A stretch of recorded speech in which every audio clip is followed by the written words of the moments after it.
Well, I'm excited to be joined on this journey of job searching and career building with purpose by Claudia Reuter. She's Executive Director, Engineering Innovation, and Director of the Roberts Innovation Fund here at Yale. Thanks for joining Pleasure, us. yeah, pleasure to be here. Thanks for having Fantastic. me. Let's help job hunters and career builders. And what we talk about on the course is developing almost like your two triangles, like Mm. being superly clear and hopefully infectious on I really want these things in a job and I've matched them to hopefully your role. And I'm really excited to bring these things Mm. and hopefully they're useful to you. What are some of maybe those softer behavioral pieces that you sort of get excited by if somebody proactively offers, this is what I'm kind of looking for, and this is what I can bring? Yeah, well, I mean, I think start going back to sort of the basics. Certainly, someone who's excited for the Yeah, new opportunity, yeah, for the opportunity to build with us, create with us, join our team, and help us to accomplish a goal. Someone who's not just looking for a paycheck, but is really looking to contribute is always exciting. It makes everyone show up for work excited. Um, in terms of what they're bringing with, certainly as we talk about those goals we want to achieve, or we talk about the way in which we want to achieve them, when they're able to share like real examples of things they've done in the past that demonstrate that they will be able to do that with us, mm-hmm. that gets us very excited. So, if say we're building a new software platform and someone said, I'm so excited to be able to come to your team because I believe in what you're building and I'm going to build it with you. And I learned this the hard way at my last job where we set out to do something similar. And then they go on to tell you that story. It becomes kind of a no brainer, right? Yeah, yeah, So, yeah. That's great, and I love the idea of like the energy is infectious, but also the examples like yes. matched. Yep. What advice would you give a job searcher who's networking or maybe doing the interview, and they've got some great stories, but that like how deep do they go first?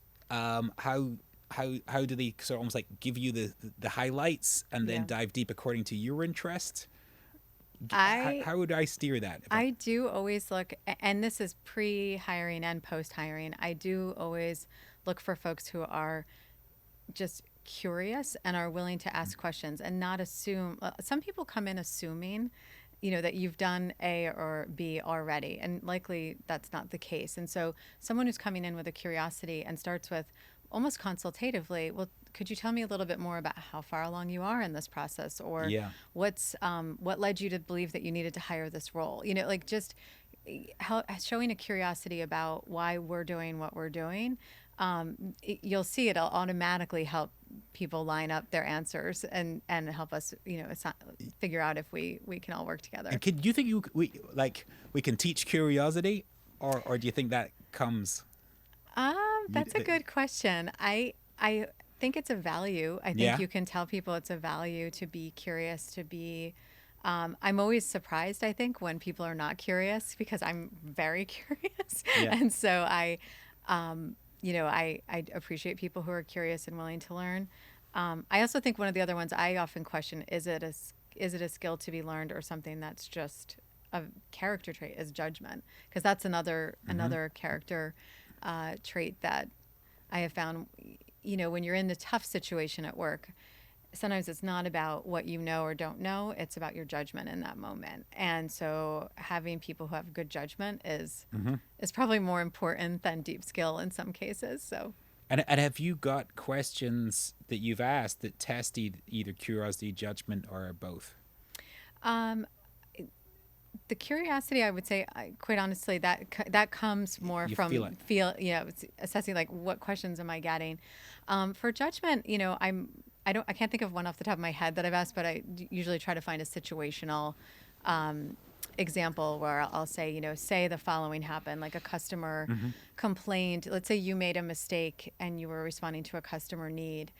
How would you handle that situation, right? And obviously, someone who first takes accountability, apologizes to the customer if that's appropriate, escalates it to the appropriate manager, would be demonstrating good judgment. Someone who says, I would disagree with the customer Yeah. or Yeah. argue would be someone that I might say, well, they may not have the best judgment. So, Yeah.